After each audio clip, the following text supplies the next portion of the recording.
ನಮಸ್ತೆ ಸಮಸ್ತ ಕರ್ನಾಟಕದ ಎಲ್ಲ ಮುಂಬರುವಂತ ವಕೀಲರಿಗೆ ಎಲ್ಲ ಒಂದೊಂದು ವರ್ಷ ಆಲ್ರೆಡಿ ಮುಗಿಸ್ಕೊಂಡು ಬಂದಿದ್ದೀರಾ. ಈಗ ನಿಮಗೆಲ್ಲ ತುಂಬಾ ಡೀಪ್ ಆಗಿ ಹೇಳಿ ತಲೆ ಕೆಡಿಸುವಂತ ಅವಶ್ಯಕತೆ ಏನಿಲ್ಲ. ಇವತ್ತಿನ ಒಂದು ವಿಷಯ ಏನು ಅಂತಂದ್ರೆ ನಿಮ್ಮ ಫೋರ್ತ್ ಸೆಮಿಸ್ಟರ್ ಬರುವಂತ ಒಂದು ಪಬ್ಲಿಕ್ ಸೈನ್ಸ್ ಅಲ್ಲಿ ಪೊಲಿಟಿಕಲ್ ಸೈನ್ಸ್ ಅಲ್ಲಿ ಪಬ್ಲಿಕ್ ಅಡ್ಮಿನಿಸ್ಟ್ರೇಷನ್ ಅನ್ನುವಂತ ಸಬ್ಜೆಕ್ಟ್. ಅದರಲ್ಲಿ ಎಲ್ಲ ಯೂನಿಟ್ ಬಗ್ಗೆ ಒಂದ್ ಸ್ವಲ್ಪ ಮೇಲ್ನೋಟ ನೋಡ್ಬೋಣ. Unit 1, unit 2, unit 3, unit 4, unit 5 ಎಲ್ಲದನ್ನು ಕೂಡ ಕಂಪ್ಲೀಟ್ ಆಗಿ ಆಯ್ತಾ. ಏನೇನ್ ಯೂನಿಟ್ ಯಾವ ಯೂನಿಟ್ ಏನೇನ್ ಮಾತಾಡ್ತಾ ಇದೆ ಈ ತರ ಕಂಪ್ಲೀಟ್ ಆಗಿ ನೋಡ್ಬೋಣ. ಕ್ಲಿಯರ್ ಆಗಿ ನೋಡೋಣ ಯಾವ ಯೂನಿಟ್ ಏನೇನ್ ಮಾತಾಡ್ತಾ ಇದೆ. ಒಂದು 5-10 ನಿಮಿಷ ಹಿಡಿಯುತ್ತೆ ಅಷ್ಟೇ ಸರ್. ಒಂದು 5-10 ನಿಮಿಷ ವೆಯ್ಟ್ ಮಾಡಿ. 5-10 ನಿಮಿಷ ನಾನು ಕಂಪ್ಲೀಟ್ ಆಗಿ ಹೇಳ್ತೇನೆ. ಫಸ್ಟ್ ಥಿಂಗ್, ಆಲ್ರೆಡಿ ನೀವು ಒಂದ್ ಸ್ವಲ್ಪ ಇಂಟ್ರೊಡಕ್ಷನ್ ಕ್ಲಾಸಸ್ ಗಳು ನೋಡಿಲ್ಲ ಅಂತಂದ್ರೆ ನಮ್ಮ ಪ್ಲೇ ಲಿಸ್ಟ್ ಅಲ್ಲಿ ಎಲ್ಲಾ ವಿಷಯಗಳನ್ನ ಸೆಮಿಸ್ಟರ್ ವೈಸ್ ಕ್ಲಾಸಸ್ ಮಾಡಿದನ್ನ ನೋಡ್ಕೊಂಡು ಬನ್ನಿ. ಇಲ್ಲ 100% ಕ್ಲಾಸಸ್ ಗಳು ಪೇಡ್ ಕ್ಲಾಸಸ್ ಗಳು ತಗೋಬೇಕು, ಫುಲ್ ವಿಡಿಯೋಸ್ ಗಳು ಬೇಕು ಸರ್ ಅಂತಂದ್ರೆ ಕೆಳಗಡೆ ಕಾಲ್ ಮಾಡ್ಕೊಳ್ಳಿ. ಈಗ ಫಸ್ಟ್ ಥಿಂಗ್, ಪೊಲಿಟಿಕಲ್ ಸೈನ್ಸ್ ರಾಜಕೀಯ ವಿಜ್ಞಾನ ಅಲ್ವಾ. ರಾಜಕೀಯ ವಿಜ್ಞಾನದಲ್ಲಿ ಪಬ್ಲಿಕ್ ಅಡ್ಮಿನಿಸ್ಟ್ರೇಷನ್ ನಾವೇನಂತ ಕರಿತೀವಿ, ಸಾರ್ವಜನಿಕ ಆಡಳಿತ ಅಂತ ಕರಿತೀವಿ. ಈಗ ಹೆಸರೇ ಹೇಳ್ತಾ ಇದೆ ಆಡಳಿತ ಅಂತ. ಏನಿದು ಸಬ್ಜೆಕ್ಟ್, ಏನಿದು ಬೇಸಿಕಲಿ ಸಬ್ಜೆಕ್ಟ್ ಏನಿದು, ಸಬ್ಜೆಕ್ಟ್ ಏನ್ ಗೊತ್ತಾ ಇದು? ತುಂಬಾ ಸಿಂಪಲ್ ಆಗಿ ಹೇಳ್ಬೇಕು ಅಂತಂತಂದ್ರೆ ಇದು ಒಂದು ಗೌರ್ಮೆಂಟ್ ಗೆ ಸಂಬಂಧಪಟ್ಟಂತ ಸಬ್ಜೆಕ್ಟ್. ಈ ಗೌರ್ಮೆಂಟ್ ಗೆ ಸಂಬಂಧಪಟ್ಟಂತ ಸಬ್ಜೆಕ್ಟ್ ಅಂತ ಬಂದಿದ ತಕ್ಷಣ ಯಾರು ಬರ್ತಾರೆ? MP, MLA ಗಳು, ಮಿನಿಸ್ಟರ್ಗಳು ಬರ್ತಾರೆ. ಇವರೆಲ್ಲ ಎಲ್ಲಿ ಕೂರ್ತಾರೆ? ಅಸೆಂಬ್ಲಿಯಲ್ಲಿ ಕೂರ್ತಾರೆ, ಇಲ್ಲ ಅಂತಂದ್ರೆ ಪಾರ್ಲಿಮೆಂಟ್ ಅಲ್ಲಿ ಕೂರ್ತಾರೆ, ಇಲ್ಲ ಅಂತಂದ್ರೆ ಈ ಪಂಚಾಯತ್, ಗ್ರಾಮ ಪಂಚಾಯತ್, ಜಿಲ್ಲಾ ಪಂಚಾಯತ್, ತಾಲೂಕ್ ಪಂಚಾಯತ್ ಎಲ್ಲೋ ಒಂದ್ ಕಡೆ ಕುತ್ಕೊಂಡು ನಾವೆಲ್ಲ ಓಟ್ ಹಾಕಿ ಗೆಲ್ಸಿರುವಂತವ್ರು ಏನ್ ಮಾಡ್ತಾರೆ? ಎಲ್ಲಾ ಕುತ್ಕೊಂಡು ಲಾನ ಪಾಸ್ ಮಾಡ್ತಾರೆ, ಶಾಸನನ ಮಾಡ್ತಾರೆ. ಆಯ್ತಾ? ಶಾಸನನ ಮಾಡಿದ ತಕ್ಷಣ ಅದು ಮುಗ್ದೋಯ್ತಾ? ಅದು ಇಂಪ್ಲಿಮೆಂಟೇಷನ್ ಬರ್ಬೇಕಲ್ವಾ? ಇಂಪ್ಲಿಮೆಂಟೇಷನ್ ಅಂದ್ರೆ ಏನು? ಜಾರಿಗೆ ಬರ್ಬೇಕಲ್ವಾ? ಅದು ಜಾರಿಗೆ ಬರ್ಬೇಕು ಅಂತಂತಂದ್ರೆ ಅದಕ್ಕೊಂದು ಸಿಸ್ಟಮ್ ಬೇಕು, ಅದಕ್ಕೆ ಜನ ಬೇಕು. ಜನ ಅಂತಂದ್ರೆ ಏನ್ ಹೇಳಿ? ಮ್ಯಾನ್ ಪವರ್ ಬೇಕು. ಮ್ಯಾನ್ ಪವರ್ ಅಂತಂದ್ರೆ ಯಾರು ಗೊತ್ತಾ? ಗೋರ್ಮೆಂಟ್ ಎಂಪ್ಲಾಯೀಸ್ ಗಳು. ಇವರು ಗೋರ್ಮೆಂಟ್, ಇವ್ರನ್ನ ಅವ್ರು ಏನ್ ಹೇಳ್ತಾರೆ ಅದನ್ನ ಸರಿಯಾಗಿ ಜಾರಿಗೆ ತರಕ್ ಯಾರು ಬೇಕು? ಗೋರ್ಮೆಂಟ್ ಎಂಪ್ಲಾಯೀಸ್ ಬೇಕು. ಈ ಗೋರ್ಮೆಂಟ್ ಎಂಪ್ಲಾಯೀಸ್ ಗಳು ಯಾವ ರೀತಿ ತನ್ನ ಸಿಸ್ಟಮ್ ನ ಮಾಡ್ಕೊಂಡಿದ್ದಾರೆ, ಈ ಗೋರ್ಮೆಂಟ್ ಎಂಪ್ಲಾಯೀಸ್ ಗಳು ಯಾವ ರೀತಿ ತನ್ನ ಸಿಸ್ಟಮ್ ನ ಮಾಡ್ಕೊಂಡು ಗೌರ್ಮೆಂಟ್ ನ ರನ್ ಮಾಡ್ತಾ ಇದ್ದಾರೆ, ಸಿಸ್ಟಮ್ ನ ರನ್ ಮಾಡ್ತಾ ಇದ್ದಾರೆ. ಈ ಸಿಸ್ಟಮ್ ನ ನಾವೇನಂತ ಕರಿತೀವಿ ಅಂತಂದ್ರೆ ಪಬ್ಲಿಕ್ ಅಡ್ಮಿನಿಸ್ಟ್ರೇಷನ್ ಅಂತ ಕರಿತೀವಿ. I hope you understand. Clear ಆಗಿ ಅರ್ಥ ಮಾಡ್ಕೊಳ್ಳಿ. ಗೋರ್ಮೆಂಟ್ ಇಲ್ಲಿದೆ. ಈ ಗೋರ್ಮೆಂಟ್ ಏನೋ ರೂಲ್ಸ್, ರೆಗ್ಯುಲೇಷನ್ಸ್, ಲಾಸ್ ಗಳನ್ನೆಲ್ಲ ತರುತ್ತೆ. ಇಲ್ಲಿರುವಂತ MLA, MPs ಗಳು ಅವರು ಎಲ್ಲ ಸೇರ್ಕೊಂಡು ಪಾರ್ಲಿಮೆಂಟ್ ತರುತ್ತೆ. ಇವನ್ನ ಜಾರಿಗೆ ತರಬೇಕಲ್ಲ. ಜಾರಿಗೆ ತರಕ್ಕೆ ಯಾರು ಬೇಕು? ಜನ ಬೇಕಾನೆ. ಜಾರಿಗೆ ತರಕ್ಕೆ ಮ್ಯಾನ್ ಪವರ್ ಬೇಕಾನೆ, ಗೌರ್ಮೆಂಟ್ ಎಂಪ್ಲಾಯ್ಸ್ ಗಳು ಬೇಕಾನೆ. ಆ ಎಂಪ್ಲಾಯ್ಸ್ ಗಳೇ ಯಾರು? ಗೌರ್ಮೆಂಟ್ ಎಂಪ್ಲಾಯ್ಸ್ ಗಳು.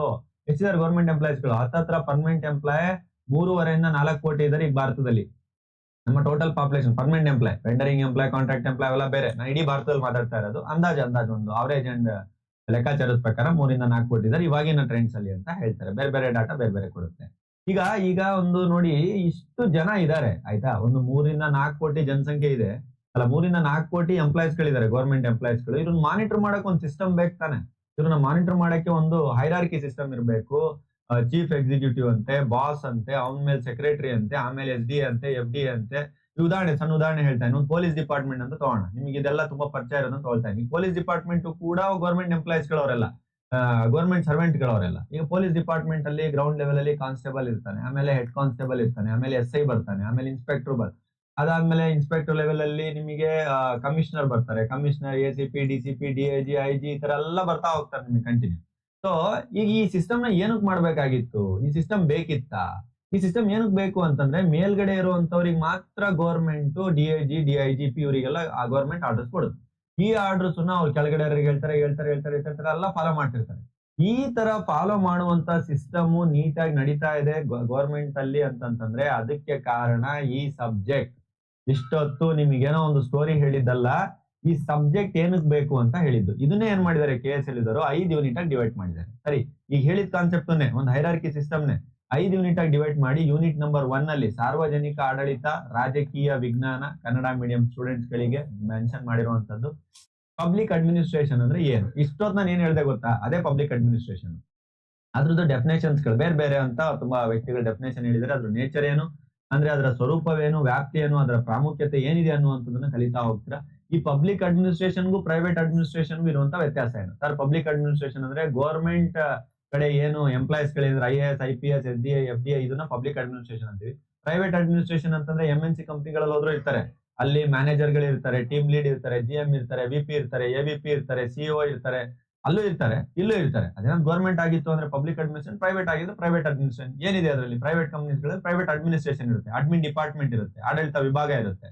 ಮತ್ತೆ ಪೊಲಿಟಿಕ್ಸ್ ಮತ್ತೆ ಅಡ್ಮಿನಿಸ್ಟ್ರೇಷನ್ ಇರುವಂತ ವ್ಯತ್ಯಾಸ ಏನು? ಅದೇ ಹೇಳಿದ್ನ ನಿಮಗೆ. ಪೊಲಿಟಿಕ್ಸ್ ಅನ್ನುವಂಥದ್ದು ಶಾಸನ ಮಾಡುತ್ತೆ, ಅಡ್ಮಿನಿಸ್ಟ್ರೇಷನ್ ಅನ್ನುವಂಥದ್ದು ಎಸ್ ಇದೇನ್ ಮಾಡುತ್ತೆ, ಆಡಳಿತನ ನಡೆಸ್ಕೊಡುತ್ತೆ. ಯಾವ ರೀತಿ ಅದನ್ನ ಜಾರಿಗೆ ತರಬೇಕು ಅನ್ನೋದು ಮಾತಾಡುತ್ತೆ. ಹೊಸ ಪಬ್ಲಿಕ್ ಅಡ್ಮಿನಿಸ್ಟ್ರೇಷನ್ ಯಾವ ರೀತಿ ಇದೆ ಅನ್ನುವಂತ ಕಾನ್ಸೆಪ್ಟ್ ನ ಇಲ್ಲಿ ಕಲಿತಾ ಹೋಗ್ತೀರಾ. ಅದಾದ್ಮೇಲೆ ಆರ್ಗನೈಸೇಷನ್ ಬಗ್ಗೆ ಕಲಿತೀರಾ, ಸಂಘಟನೆ. ಆಯ್ತಾ, ಆರ್ಗನೈಸೇಷನ್ ಬಗ್ಗೆ ಕಲಿತಾ ಹೋಗ್ತೀರಾ. ಆರ್ಗನೈಸೇಷನ್ ಹೈರಾರ್ಕಿ ಯಾವತ್ತಿದೆ, ಅದನ್ನ ಕಂಟ್ರೋಲ್ ಯಾವ ತರ ಮಾಡ್ತಾರೆ.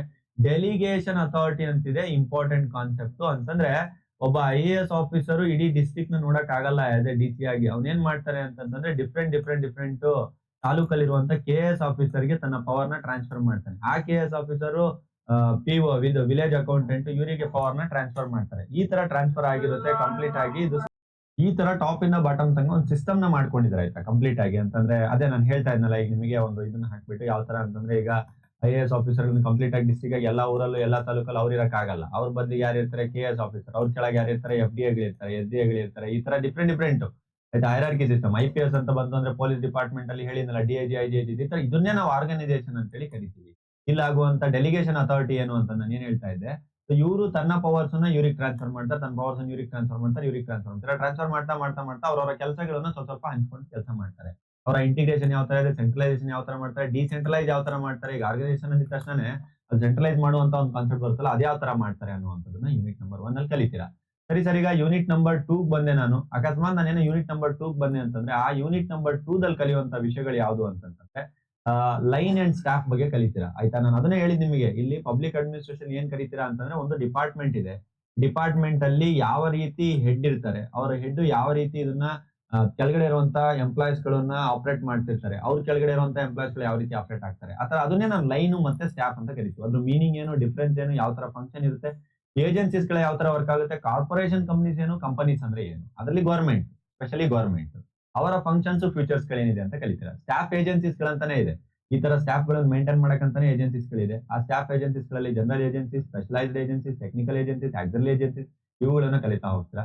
ಆಮೇಲೆ ಚೀಫ್ ಎಕ್ಸಿಕ್ಯೂಟಿವ್ CEO ಅಂತ ಇದ್ರಲ್ಲೂ ಕೂಡ ಇದ್ದಾರೆ. ಗವರ್ಮೆಂಟ್ ಅಲ್ಲೂ ಕೂಡ CEO ಅಂತ ಇರ್ತಾರೆ. ಇವರು ಗವರ್ಮೆಂಟ್ IAS ಆಫೀಸರ್ಸ್ ಗಳಾಗಿರ್ತಾರೆ, ಆಯ್ತಾ, ಇಲ್ಲ KS ಆಫೀಸರ್ಸ್ ಗಳಾಗಿರ್ತಾರೆ, ಇಲ್ಲ ಎಕ್ಸ್ಪೀರಿಯನ್ಸ್ ಮೇಲೆ ಬೇರೆ ಆಫೀಸರ್ಸ್ ಗಳಾಗಿರ್ತಾರೆ. ಆಯಾ ಡಿಪಾರ್ಟ್ಮೆಂಟ್ ಗೆ ಅವರು CEO, police department, revenue department, ಆಯಾ ಡಿಪಾರ್ಟ್ಮೆಂಟ್ ಗೆ ಅವರು ಹೆಡ್ ಆಫ್ ದ ಡಿಪಾರ್ಟ್ಮೆಂಟ್ ಆಗಿರ್ತಾರೆ. ಅವರ ಅಂಡರ್ ಅಲ್ಲಿ ಮತ್ತೆ IAS ಆಫೀಸರ್ಸ್ ಗಳು, IPS ಆಫೀಸರ್ ಇವರೆಲ್ಲ ಬಂದ್ಬಿಟ್ಟು ಮಾನಿಟರ್ ಮಾಡ್ತಾರೆ.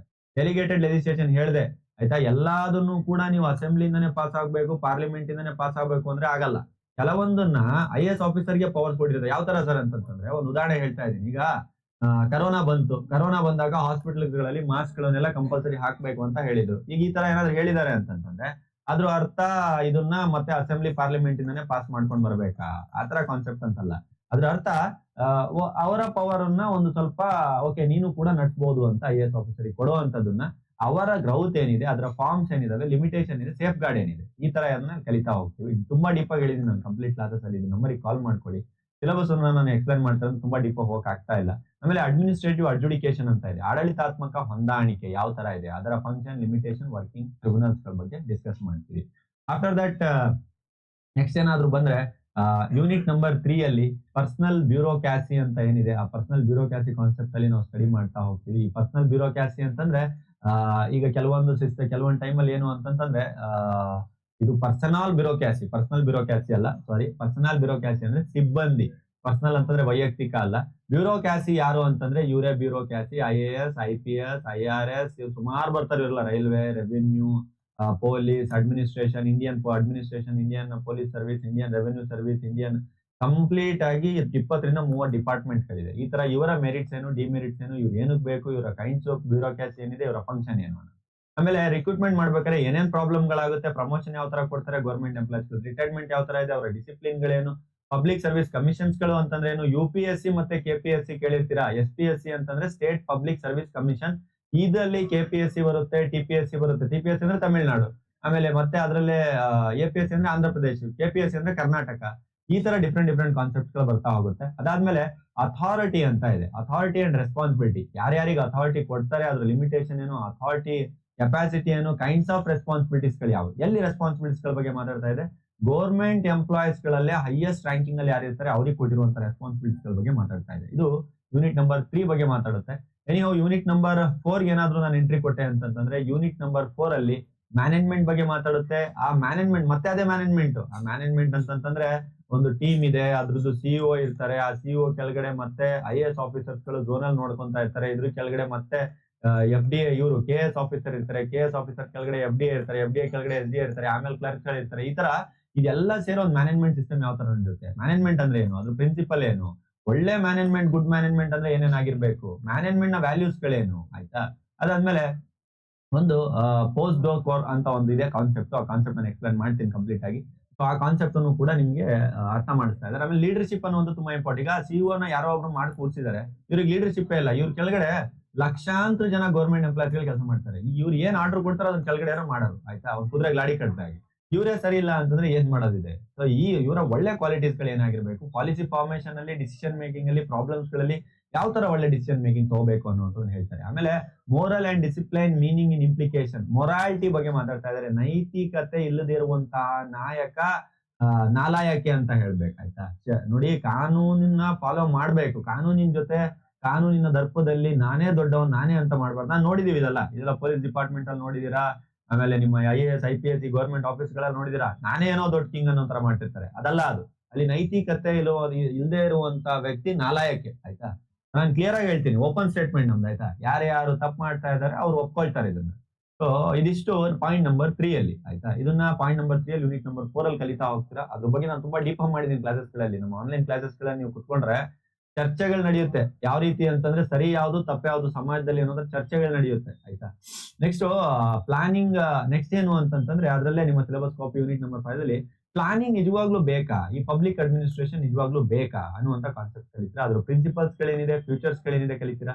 ಯಾವ ರೀತಿಯಾದಂತಹ ಪ್ರೋಗ್ರಾಮ್ಸ್ ಗಳನ್ನ ಮಾಡ್ಕೊಂಡಿದೀವಿ ಅಂತ ಕಲಿತೀರಾ ಆಯ್ತಾ. ಸೊ ಇದಾದ್ಮೇಲೆ ಬಡ್ಜೆಟ್ ಅಂದ್ರೆ ಏನು, ಅದರ ಮೀನಿಂಗ್ ಏನು, ಇಂಪಾರ್ಟೆನ್ಸ್ ಬೇಕಾ, ಕೈಂಡ್ಸ್ ಆಫ್ ಬಡ್ಜೆಟ್ ಏನು, ಬಡ್ಜೆಟ್ ಯಾವ ರೀತಿ ರಿಲೀಸ್ ಮಾಡ್ತಾರೆ, ಪೊಲಿಟಿಕ್ಸ್ ಮತ್ತೆ ಅಡ್ಮಿನಿಸ್ಟ್ರೇಷನ್ ಈಗ ವ್ಯತ್ಯಾಸ ಇದೆಯಾ, ನ್ಯೂ ಪಬ್ಲಿಕ್ ಅಡ್ಮಿನಿಸ್ಟ್ರೇಷನ್ ಏನಿದೆ, ಇದರಲ್ಲಿ ಆರ್ಗನೈಸೇಷನ್ ಅಲ್ಲಿ ಯಾವ ರೀತಿ ಇದೆ ಅನ್ನುವಂತ ಕಾನ್ಸೆಪ್ಟ್ ಗಳನ್ನ ನೀವು ನೋಡ್ತಾ ಹೋಗ್ತೀರಾ. ಇದು ಯೂನಿಟ್ ನಂಬರ್ 5 ಅಲ್ಲಿ ಕಲಿಯುವಂತದ್ದು.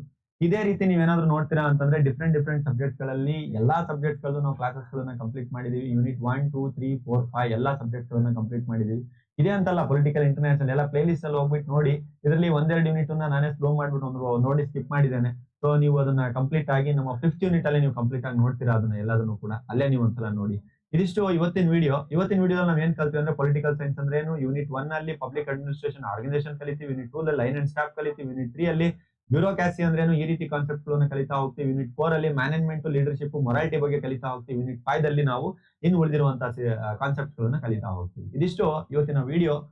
ಸೊ ನಿಮ್ಗೆ 100% ನಂದೇ ಕ್ಲಾಸಸ್ ಗಳು ಬೇಕು ಸರ್, ತುಂಬಾ ಚೆನ್ನಾಗಿ ಹೇಳ್ತಾರೆ, ನೀವು ಅರ್ಥ ಆಗ್ತಾ ಇದೆ ಅಂತಂದ್ರೆ ಖಂಡಿತವಾಗ್ಲೂ ಇದಕ್ಕೊಂದು ಕಾಲ್ ಮಾಡ್ಕೊಳ್ಳಿ. ನನ್ನ ಪರ್ಸನಲ್ ನಂಬರ್ ಕೂಡ ಕೊಡ್ತಾರೆ, ನನ್ನ ಜೊತೆ ಮಾತಾಡ್ಬೋದು. ನಾನು ಆನ್ಲೈನ್ ಕ್ಲಾಸಸ್ ಗಳು ತಗೊಳ್ತೀವಿ, ನೋಟ್ಸ್ ಕಳಿಸ್ತೀವಿ, ಹೋಮ್ ಡೆಲಿವರಿ ಇದೆ, ಎಲ್ಲಾ ಫೆಸಿಲಿಟಿಗಳು ನೀಟಾಗಿ ಎಕ್ಸ್ಪ್ಲೈನ್ ಮಾಡ್ತಾರೆ. ಒಂದು ಸಿಲೆಬಸ್ ಟಾಪಿಕ್ ಬಿಡದಂಗೆ ಕಂಪ್ಲೀಟ್ ಆಗಿ ಕ್ಲಾಸಸ್ ಆಗಿದೆ. ಇದಿಷ್ಟು ಹೇಳ್ತಾ ಕ್ಲೋಸ್ ಮಾಡ್ತಾ ಇದ್ದೇನೆ ನಾನು ಇವತ್ತಿನ ವಿಡಿಯೋ. ಮುಂದಿನ ಎಲ್ಲಾ ವಿಡಿಯೋಸ್ಗಳಿಗೆ ಎಲ್ಲ ಪ್ಲೇ ಲಿಸ್ಟ್ ಗಳನ್ನು ಹೋಗಿ ಚೆಕ್ ಮಾಡಿ. Thank you very much. ನಮ್ಮ ಕಾನೂನು ಲಾ ಅಕಾಡೆಮಿ. Thank you.